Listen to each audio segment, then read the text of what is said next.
Hello everyone, আসসালামু আলাইকুম। Welcome back to my channel Suha cooking and blog. আজকে আমি আপনাদের সাথে শেয়ার করব আস্ত ইলিশ মাছ ভাজা রেসিপি। তো প্রথমে আমি 3টে ইলিশ মাছ ভালোভাবে পরিষ্কার করে কেটে ধুয়ে নিয়েছি। এবার 1 চা চামচ মরিচের গুঁড়া, 1/2 চা চামচ হলুদের গুঁড়া আর পরিমাণ মতো লবণ দিয়ে ভালোভাবে মাছগুলো ম্যারিনেট করে নিচ্ছি। মাছের মধ্যে ভালোভাবে যাতে মশলাটা ঢোকে সেই জন্য মাছগুলো সুন্দরভাবে কেচে দিয়েছি। এই যে মশলা মাখানো হয়ে গেছে, এবার গরম তেলে মাছগুলো আমি এপিট ওপিট ভালোভাবে ভেজে নেব। তো গরম তেলের মধ্যে এক এক করে মাছগুলো আমি দিয়ে দিচ্ছি। আমার বাসায় এভাবে আস্ত ইলিশ মাছ ভুনা করে দিলে আমার বাচ্চারা খেতে অনেক ভালোবাসে।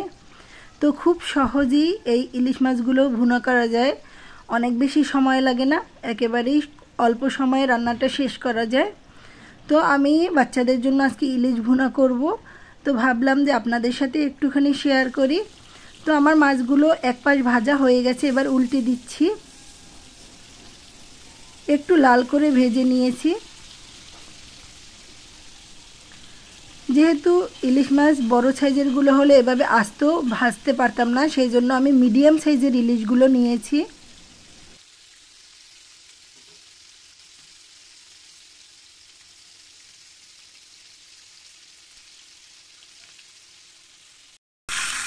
এক পাশ মাছের ভাজা হয়ে গেছে, আর এই পাশ ভাজা হলে আমি মাছগুলো তুলে নেব। আর মাছ ভাজা তেল, সেই তেলটা কড়াইয়ে দিয়ে মশলা কষিয়ে সেই তেলেই কিন্তু আমি মাছগুলো ভালোভাবে ভুনা করে নেব।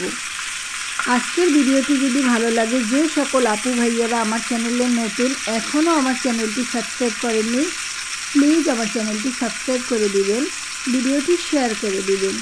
তো মাছগুলো ভাজা হয়ে গেছে, এবার তুলে নিয়েছি আর ফ্রাই প্যানে দিয়ে দিচ্ছি মাছ ভাজা তেলগুলো। আর এর মধ্যে এখন দিয়ে দিচ্ছি 1 কাপ পরিমাণ পেঁয়াজ।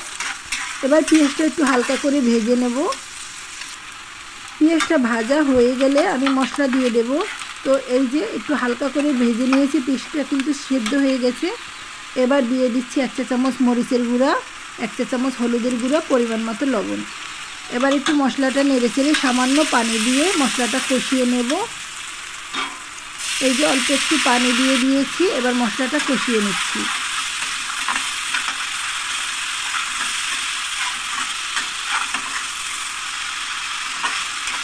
আমরা ইলিশ মাছ ভুনা খেতে এভাবে পেঁয়াজ দিয়ে খেতে বেশি ভালোবাসি, অন্য অন্য মশলা একটু কম ইউজ করি, এতে করে ইলিশ মাছের ফ্লেভারটা খুব সুন্দর আসে।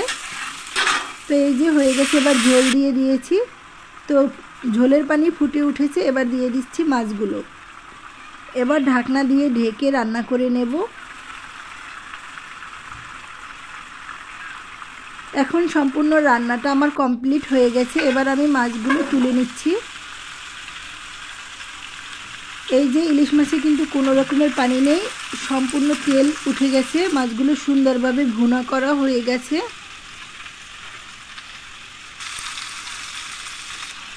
এবার মাছের উপর দিয়ে আমি পেঁয়াজ ভুনাটা দিয়ে দিব।